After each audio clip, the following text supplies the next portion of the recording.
Hello दोस्तों, BPSC academy में सभी दोस्तों को नमस्कार। आज मैं लेके आया हूँ सिंधु घाटी सभ्यता का अगला पार्ट, नेक्स्ट वीडियो देखना ना भूलें। अगर आप मेरे चैनल पर नए हैं तो सब्सक्राइब जरूर कर लीजिए, ताकि आपको यहाँ अगला नेक्स्ट वीडियो अगर बनता है, अगर नेक्स्ट वीडियो अपलोड होता है तो उसका नोटिफिकेशन आपके पास ज़रूर पहुँचे। अगर आप नहीं सब्सक्राइब कर दो तो आपका कहने का मतलब है कि आप अगर सब्सक्राइब नहीं करेंगे तो मैं किसी प्रकार का कोई भी क्लास अगर देता हूँ तो उसका आपके पास जानकारी नहीं होगा दोस्तों। अगर सब्सक्राइब कर लेते हैं तो जानकारी होगा। तो चलिए सब्जेक्ट पर चलते हैं दोस्तों, आज का शुरुआत करते हैं।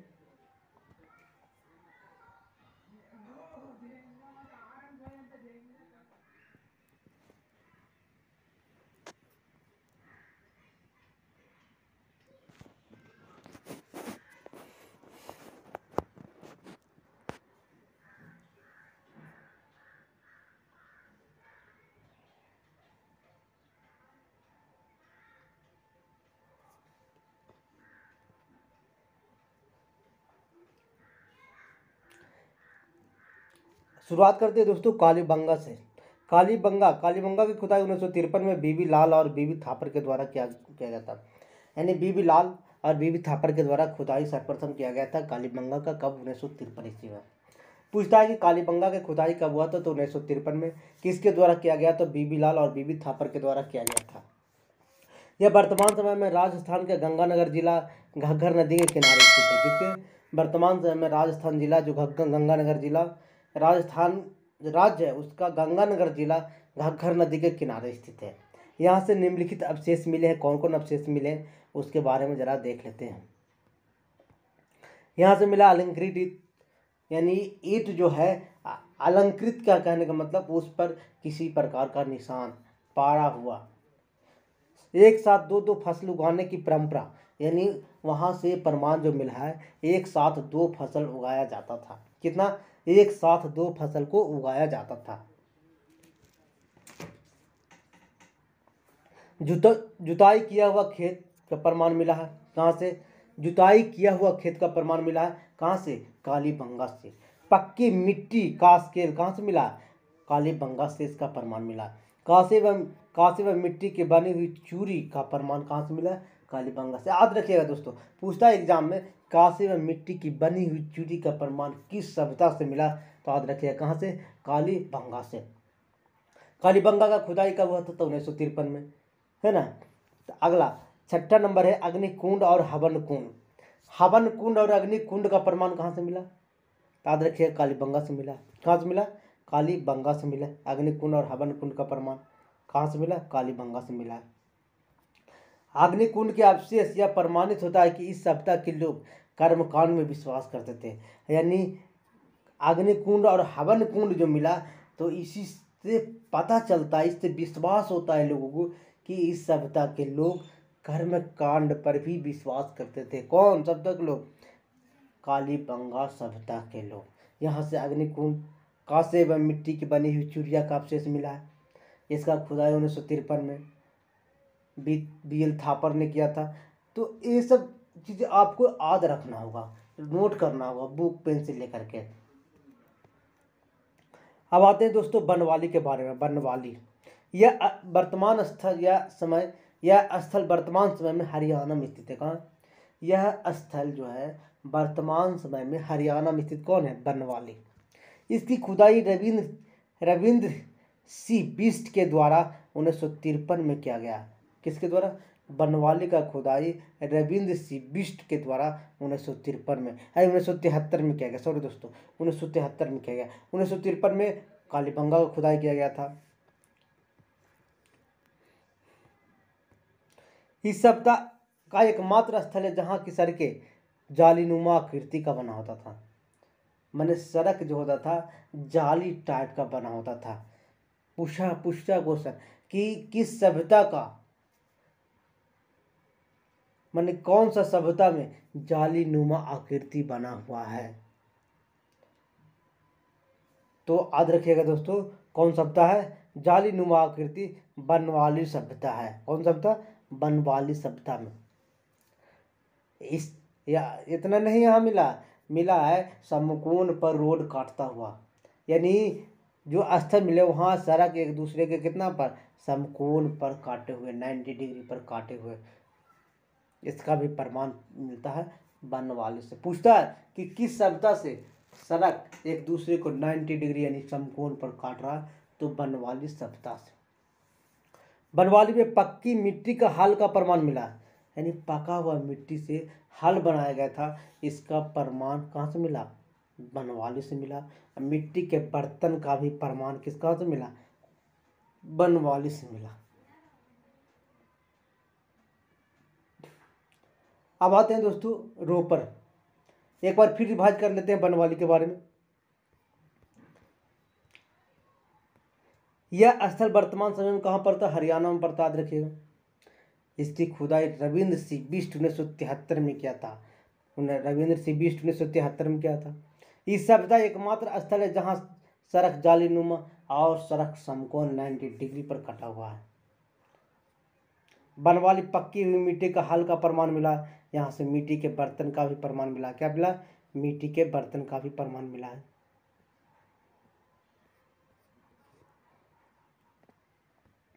अब आते हैं रोपर के बारे में। यह वर्तमान स्थल भारत में पंजाब और सतलज नदी के किनारे स्थित है। पंजाब में सतलज नदी के किनारे स्थित है। कौन, रोपर। इसकी खुदाई 1953 में हुआ था, जिस समय कालीबंगा को हुआ था। इसकी खुदाई कब हुआ था, 1953 में हुआ था। यह क्षेत्र शर्मा के द्वारा किया गया था। यहाँ से मनुष्य के साथ साथ कुत्तों की भी दफनाने का प्रमाण मिला, यानी मनुष्य के साथ साथ कुत्ता एक साथ दफनाने का प्रमाण मिला है। मनुष्य के साथ कुत्ता एक साथ दफनाने का भी प्रमाण मिला है। यह स्थल खुदाई स्वरूप वत्स एवं रघुनाथ राव के द्वारा किया गया। यह स्थल की खुदाई स्वरूप। अब आते हैं रंगपुर में दोस्तों। किसके, रंगपुर में आते हैं।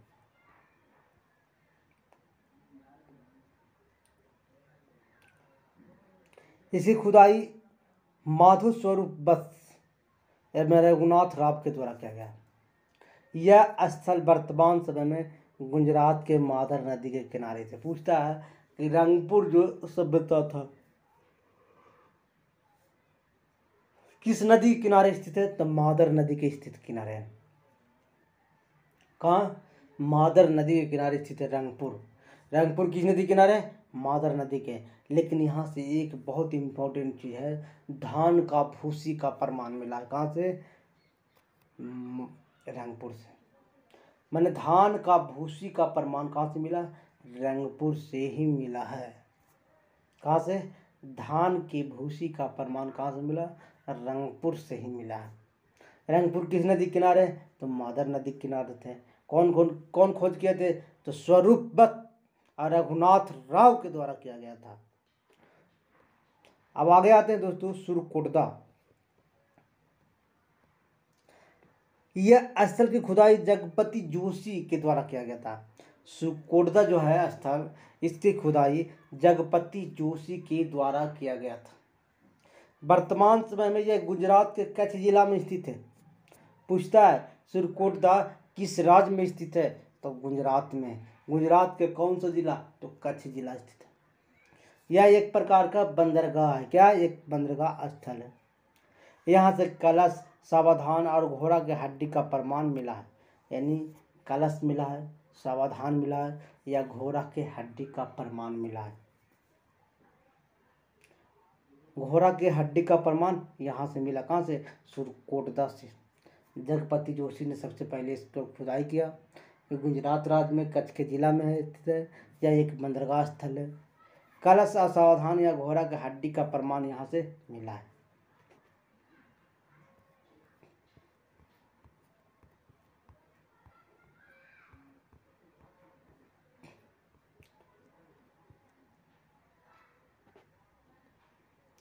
यह सिंधु घाटी सभ्यता का सबसे पश्चिमी स्थल है। सुतका गैंडोर। अब आते हैं दोस्तों, कौन सा, सुतका गैंडोर। यह सिंधु घाटी सभ्यता का सबसे पश्चिमी स्थल वर्तमान में पाकिस्तान बलूचिस्तान प्रांत के दासक नदी के किनारे स्थित पड़ता है। पाकिस्तान के बलूचिस्तान प्रांत के दासक नदी के किनारे स्थित है। इस स्थल की खुदाई ओरेल स्टाइन के द्वारा किया गया था। सुतका गैंडोर का खुदाई किसके द्वारा किया गया था? ओरेल स्टाइन के द्वारा किया गया था। सुतका गैंडोर का खुदाई ओरेल स्टाइन के द्वारा किया गया था। यह एक भी बंदरगाह है। यहाँ से विकसित सैंधव सभ्यता का प्रमाण मिला। क्या मिला?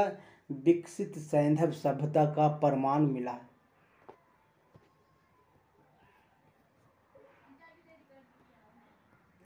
अब आते धौलावीरा के बारे में। ये भी सभ्यता था। 7 नगरों में एक नगर था। ये गुजरात राज्य में इसकी खुदाई रविंद्र सिंह बिष्ट के द्वारा किया गया था। किसके द्वारा? रविंद्र सिंह बिष्ट के द्वारा किया गया था। यह सिंधु घाटी सभ्यता का सबसे बड़ा नगर था। ये 3 भागों में बसा था। के भागों में? 3 भागों में बसा था। यह सिंधु घाटी सभ्यता का सबसे बड़ा नगर था। यह 3 भागों में बसा था। कितने भागों में बसा था? 3 भागों में बसा था। सिंधु घाटी सभ्यता का सबसे बड़ा नगर कौन था? धौलावीरा।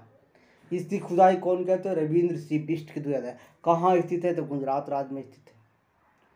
कितने भागों में स्थित है? 3 भागों में है। अब 3 भाग कौन कौन है देख लेते हैं। हड़प्पा सभ्यता का विशेषता नगरीय विशेषता था। नगर का उदय था, सड़क था, भवन था, नगर नियोजन, जल मल निकासी व्यवस्था था। यानी जल मल निकासी का व्यवस्था पूर्णतः प्रतिबंध था। ये नगर योजन था। नगर का उदय हो चुका था, सगर बन चुका था, भवन बन चुका था। हड़प्पा सभ्यता का जो विषय था। अब जिसमें देखते हैं नगर का उदय। भारतीय उपमहाद्वीप सर्वप्रथम हड़प्पा सभ्यता के समय नगर का यानी जिस समय हड़प्पा सभ्यता का विकास हुआ, भारतीय उपमहाद्वीप में नगर का भी विकास हुआ था। किसका? नगर का भी विकास हुआ था। भारतीय उपमहाद्वीप में हड़प्पा सभ्यता का काल प्रथम नगरीकरण काल कहा जाता है। यानी भारतीय उपमहाद्वीप का जो क्षेत्र है उसमें हड़प्पा सभ्यता का काल प्रथम नगरीकरण काल कहा जाता है। क्या कहा जाता था? प्रथम नगरीकरण काल कहा जाता था।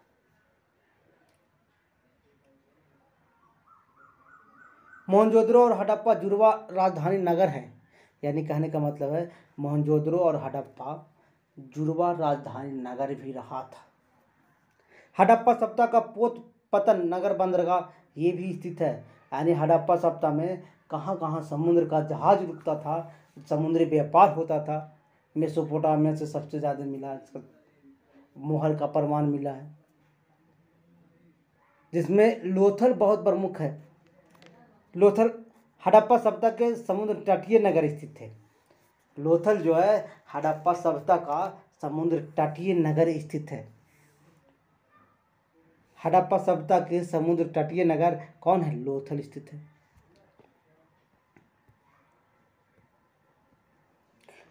लोथल जो है जिसमें सुतका गैंडोर और सोतकाको 2 भागों में बांटा गया।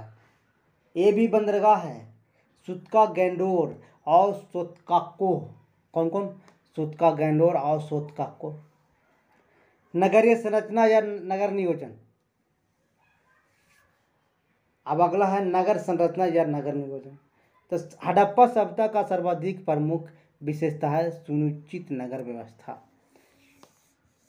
सुनियोजित नगर व्यवस्था यानी सबसे अच्छा व्यवस्था था सुनियोजित नगर व्यवस्था। बहुत पुराने ढंग से नहीं, बहुत सिलवार ढंग से रोड, सड़क, नाले, सारा चीज का विकास किया गया था। हड़प्पा सभ्यता के नगर को 2 भागों में बांटा गया था। कितना भागों में? हड़प्पा सभ्यता के नगर को 2 भागों में बांटा गया था। एक पूर्वी टीला जिसे निचली नगर कहा जाता था, पूर्वी टीला जिसे निचला नगर कहा जाता था, और पश्चिमी टीला जिसे किला या दुर्ग कहा जाता था।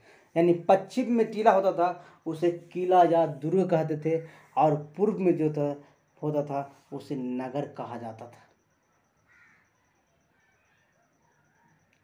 लेकिन कभी कभी कहा जाता है कि सिंध के किसी भी स्थल से दुर्गीकरण यानी दुर्ग का प्रमाण साक्ष्य प्रमाण नहीं मिला।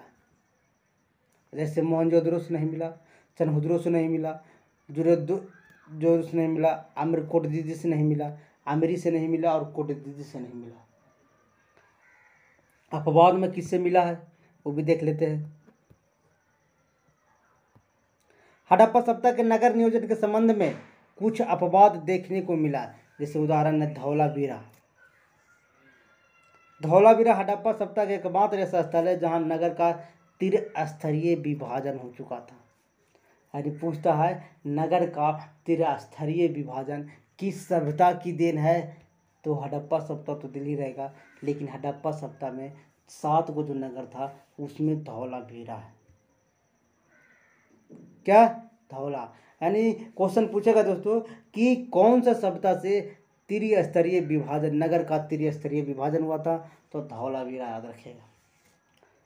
नगर 3 भागों में बांटे गए थे, जैसे पश्चिमी टीला या किला कहा जाता है, पश्चिमी टीला या किला कहा जाता है, मध्य बाजार कहा जाता था, मध्यमा या बाजार कहा जाता था, पूर्वी टीला या निचला नगर का, दोनों में कोई एक ही होता था। या पूर्वी टीला कर सकते या निचला नगर कह सकते थे, या मध्यमा कह सकते थे या बाजार कह सकते थे, या पश्चिमी टीला कहते थे या किला कहते थे। लेकिन कालीबंगा एक ऐसा स्थल है जहां से पश्चिमी टीला एवं पूर्वी टीला दोनों का दुर्गीकरण मिला है। कहाँ से? देखिएगा, कालीबंगा एक ऐसा स्थल है जहाँ से पश्चिमी टीला और पूर्वी टीला दोनों का दुर्गीकरण हुआ है। यानी पश्चिमी टीला का भी और पूर्वी टीला का भी दोनों का प्रमाण वहाँ से मिला है। लेकिन कहाँ से? कालीबंगा से। लेकिन लोथल भी एक ऐसा जगह था जहाँ से कोई भी आंतरिक विभाजन का प्रमाण नहीं मिला है, किसी प्रकार का आंतरिक विभाजन का प्रमाण नहीं मिला। पूछता है कि किस स्थल में त्रिस्तरीय नगर विभाजन किया गया था, तो आधा किया धौलावीरा। लेकिन कालीबंगा से पश्चिमी टीला और पूर्वी टीला का भी प्रमाण मिला, लेकिन लोथल से किसी प्रकार का प्रमाण नहीं मिला।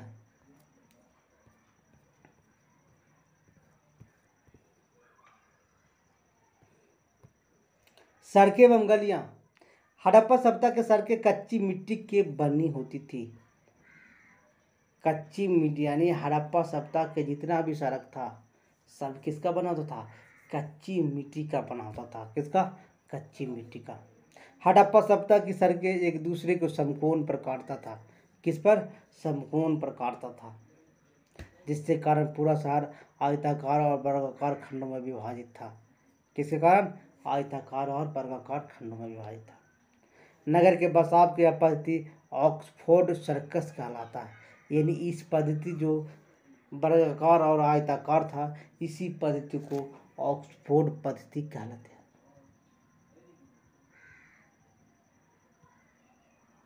लेकिन आयताकार और वृत्ताकार, आयताकार और वर्गाकार तो था, लेकिन अपवाद में भी एक वो था जो वृत्त के रूप में मिला, जो बनवाली सर के वृत्त या त्रिज्या की तरह केंद्र विमुख था। पूछता है कि वृत्त या त्रिज्या की तरह किस सभ्यता में सड़कें मिला, तो याद रखिएगा बनवाली। इसके पहले देख रहे थे जल मल निकासी की व्यवस्था, पहले पढ़ चुके हैं। हड़प्पा सभ्यता में जल मल निकासी व्यवस्था विश्व में सर्वश्रेष्ठ है। यानी उस समय के लोग भी इतना विकास कर गए थे कि सड़क के किनारे नाले का प्रबंध किए थे जल और मल का निकास करने के लिए। इसका सबसे बड़ा सुंदर उदाहरण है मोहनजोदड़ो। क्या है? मोहनजोदड़ो। लेकिन हड़प्पा सभ्यता में नाले जो बना होता था पक्की ईंट का बना होता था। किसका? पक्की ईंट का बना होता था, और बड़ी बड़ी नालियाँ तरासे गए पत्थर से ढके होते थे। यानी जो बहुत बड़े बड़े नालियाँ होता था, पत्थर से क्या होता था, उसको ढक दिया जाता था। मोहनजोदड़ो में जल मल निकासी व्यवस्था बहुत सुंदर तरीके से था, जिसको विश्व में भी वर्णन कहा जाता है।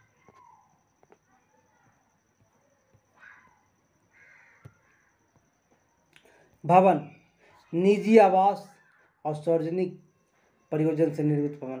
यानी कहने का मतलब अपना खुद का मकान, एक होता था सार्वजनिक लोगों को बैठने के लिए निर्मित भवन था।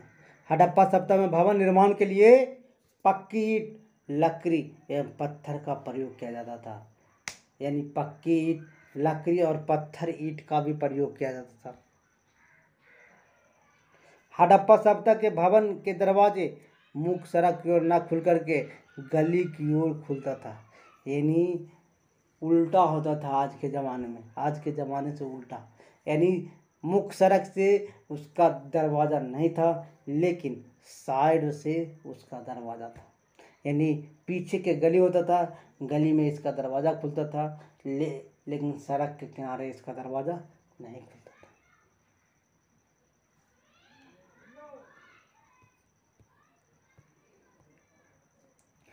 सार्वजनिक भवन, मोहनजोदड़ो से प्राप्त सार्वजनिक भवन, हड़प्पा से प्राप्त सार्वजनिक भवन और लोथल से प्राप्त सार्वजनिक भवन।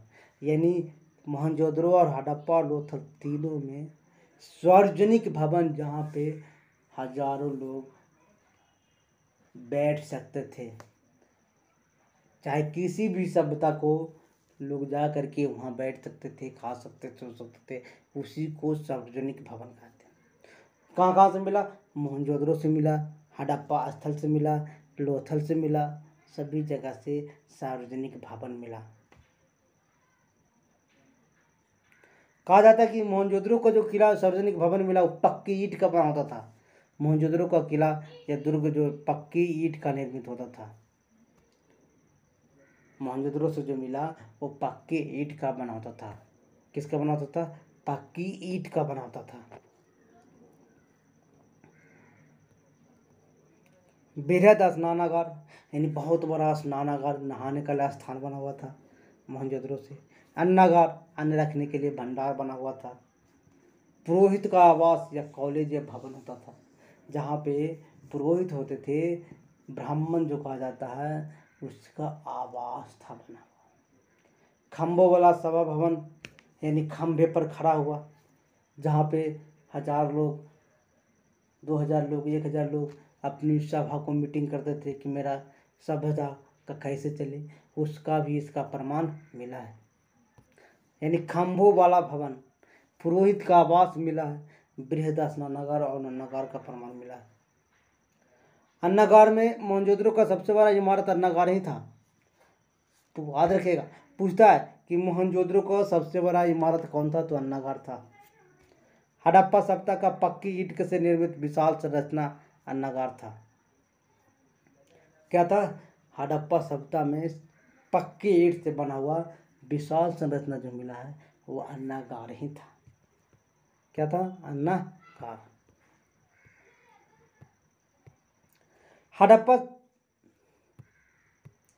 हड़प्पा से प्राप्त सार्वजनिक भवन प्राप्त दुर्ग के बाहर बने होते थे। किसके बाहर? दुर्ग के बाहर बने होते थे। हड़प्पा से जिन सार्वजनिक भवन का प्रमाण मिला है वो कौन कौन? मजदूर का आवास मिला है, चबूतरा का प्रमाण मिला और अन्नागार का प्रमाण मिला है। हड़प्पा से किसका मिला है? मजदूर रहने का आवास मिला है, चबूतरा का प्रमाण मिला है और अन्नागार का प्रमाण मिला है। कहाँ से? हड़प्पा से मिला है। लेकिन सार्वजनिक स्थल के बारे में मैं बात कर रहा हूँ। लेकिन लोथल से जो सार्वजनिक स्थल मिला है गोदीवारा मिला है, जहाँ से व्यापार होता था, जहाज से एक देश से नाव के माध्यम से एक राज्य से दूसरे राज्य जाया करता था।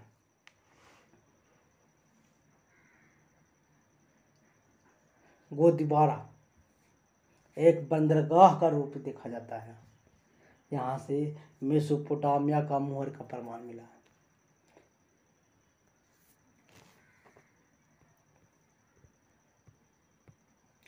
हड़प्पा सभ्यता को आर्थिक या स्थिति के आर्थिक जीवन या कृषि सभ्यता कहते हैं। यानी हड़प्पा सभ्यता की आर्थिक जीवन या कृषि सभ्यता कहते हैं। हड़प्पा सभ्यता के अर्थव्यवस्था का आधार कृषि था। पूछता है कि हड़प्पा सभ्यता का अर्थव्यवस्था का आधार क्या था, तो कृषि था और मुख्य व्यवसाय था। हड़प्पा सभ्यता के अर्थव्यवस्था का आधार क्या था? कृषि था और मुख्य क्या था? व्यवसाय था। कालीबंगा के स्थलों से जोते हुए खेत का प्रमाण मिला। यानी पूछता है कि जोते हुए खेत का प्रमाण किस सभ्यता से मिला, तो कालीबंगा से मिला। लेकिन इसके पहले पढ़ चुके हैं, कालीबंगा से ही एक साथ दो फसल उगाने का प्रमाण मिला। कालीबंगा से एक साथ दो फसल उगाने या उपजाने का प्रमाण मिला कालीबंगा से।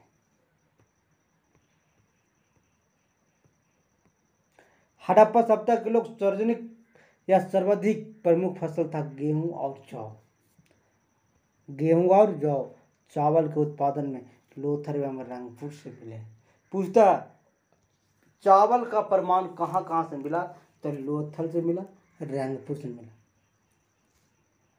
लेकिन गन्ना का कोई साक्ष्य नहीं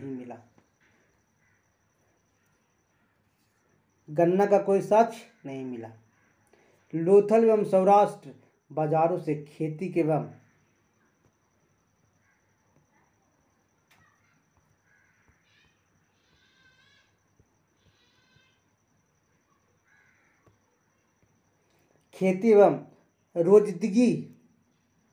रोजदी गुजरात से रागी का प्रमाण मिला। यानी रागी किसी प्रकार का फसल होता था, उसका भी प्रमाण मिला। कहाँ से? गुजरात राज्य से। रोजदगी पूछता है कि सबसे पहले भी, याद रखिएगा, सबसे पहले भी कपास का प्रयोग उस समय किया गया था। हड़प्पा सभ्यता के लोग सर्वप्रथम कपास पैदा करने का श्रेय हड़प्पा सभ्यता के लोगों से प्राप्त है, जो मोहनजोदड़ो से मिला। यानी मोहनजोदड़ो में कपास का भी प्रयोग किया जाता था। याद रखिएगा, कपास का प्रयोग कहाँ किया जाता था? मोहनजोदड़ो में सबसे पहले इसका प्रमाण मिला।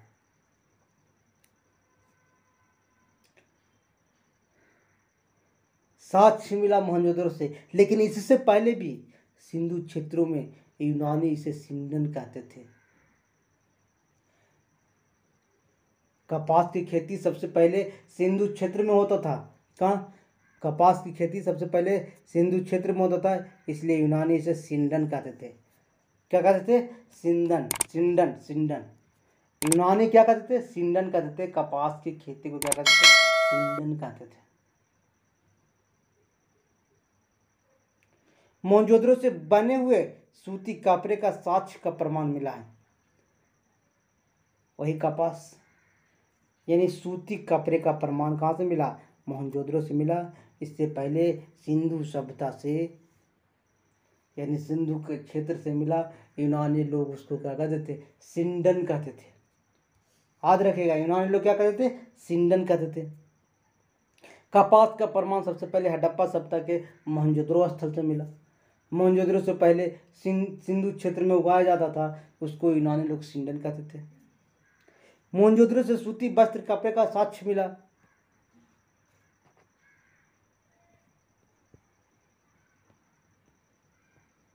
विश्व में कपास प्राचीनतम मेहरगढ़ 7000 ईस्वी पूर्व से प्राप्त हुआ।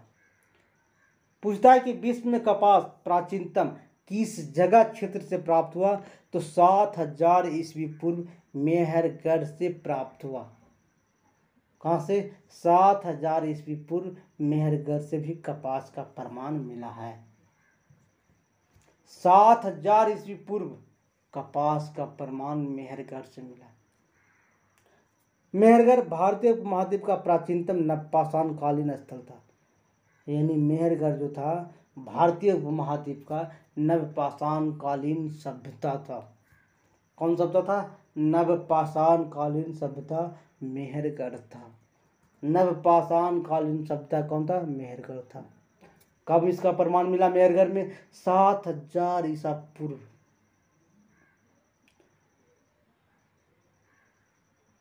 हड़प्पा सभ्यता को लोग पालतू पशु भी करते थे, जैसे बकरी, भेड़, सुअर, भैंस, गैंडा, बैल।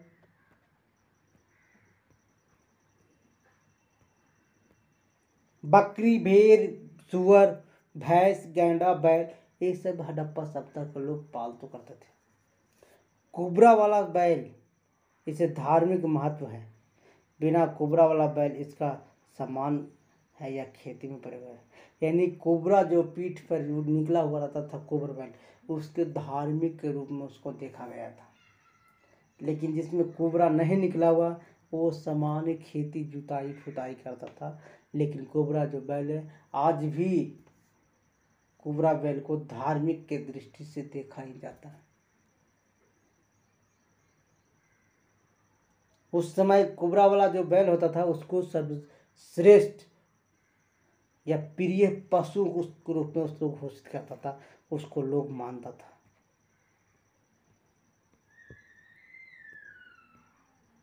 हड़प्पा सभ्यता के लोग गाय एवं सिंह से अपरिचित था। उन्हें गाय और सिंह से कोई जानकारी नहीं था उसका।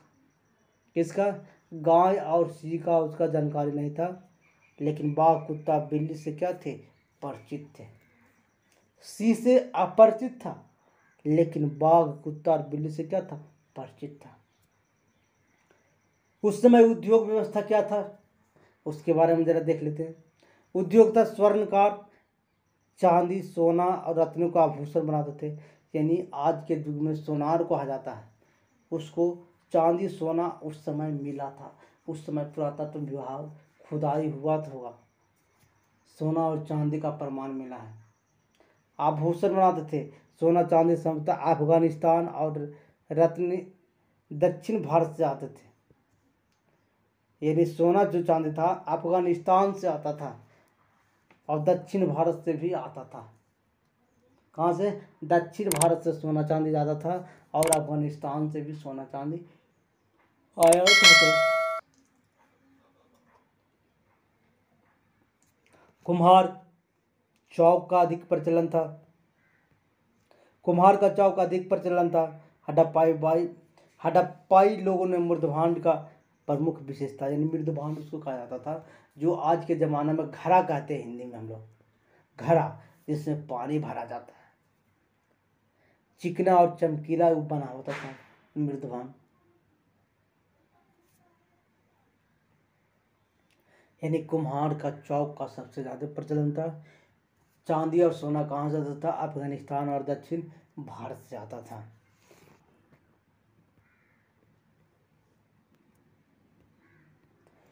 वे धातु सिक्के का प्रयोग नहीं करते थे। यानी धातु सिक्का वे सभी प्रकार के आदान प्रदान के लिए विनिमय करते थे। यानी धातु सिक्के का प्रयोग नहीं करते, वे सभी प्रकार के आदान प्रदान विनिमय द्वारा क्या करते थे? वे पहिए से परिचित थे तथा हड़प्पा में ठोस पहिए वाली गाड़ी प्रचलित था। यानी पहिया से लोग परिचित थे और उस समय हड़प्पा के लोग ठोस पहिए से गाड़ी का प्रचलन का प्रमाण मिला है।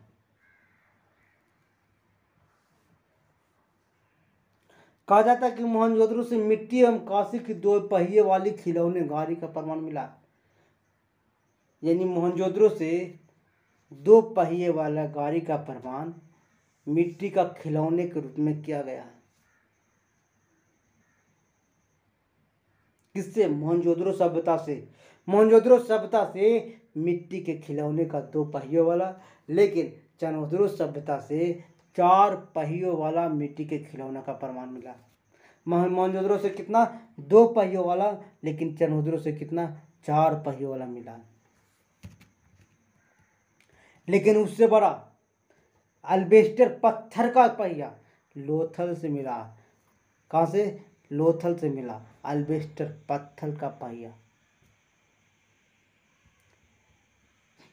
और बनवाली से मिला बैलगाड़ी के पहिए का प्रमाण। सड़कों पर बैलगाड़ी का पहिए का प्रमाण कहाँ से मिला? बनवाली से। लोहतर से क्या मिला? अल्बेस्टर पत्थर मिला। चनोदड़ो से मिट्टी के 4 पहिए वाला खिलौना मिला। मोहनजोदड़ो से मिट्टी के 2 पहियों वाला खिलौना मिला।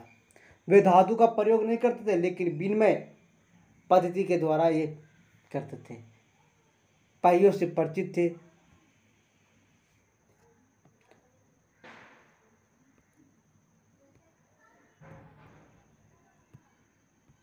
कहा जाता है उन्होंने उत्तरी अफ्रीका, अफगानिस्तान और वाणिज्य बस्तियों पर स्थापित की थी, जिसकी सहायता से व्यापार और मध्य एशिया के साथ चलता था। यानी अफगानिस्तान से जो व्यापार होता था उसका सहायता मध्य व्यापार और मध्य एशिया के साथ चलता था। बहुत सी हड़प्पाई मोहरें मेसोपोटामिया की खुदाई से निकली हुई है। मेसोपोटामिया के खुदाई से निकले हुए हड़प्पा का जो मोहर होता था, माने व्यापार होता था हड़प्पा से मेसोपोटामिया, मेसोपोटामिया से हड़प्पा, हड़प्पा से मेसोपोटामिया, मेसोपोटामिया से हड़प्पा। यहाँ का मोहर वहाँ, वहाँ का मोहर यहाँ, यानी दोनों का नागरिक, यहाँ के नागरिक वहाँ से व्यापार कर देते, वहाँ का नागरिक यहाँ कर देते, यहाँ का वहाँ कर देते, यहाँ के मोहर वहाँ जाता था, वहाँ का मोहर यहाँ आता था। इसका प्रमाण मिला है। हड़प्पा के लोग लाजबर्द मनी का प्रयोग, जिस लापिस लाजुली कहा जाता है, लाजबर्द मनी का व्यापार क्या करते थे। किसका? हड़प्पा के लोग।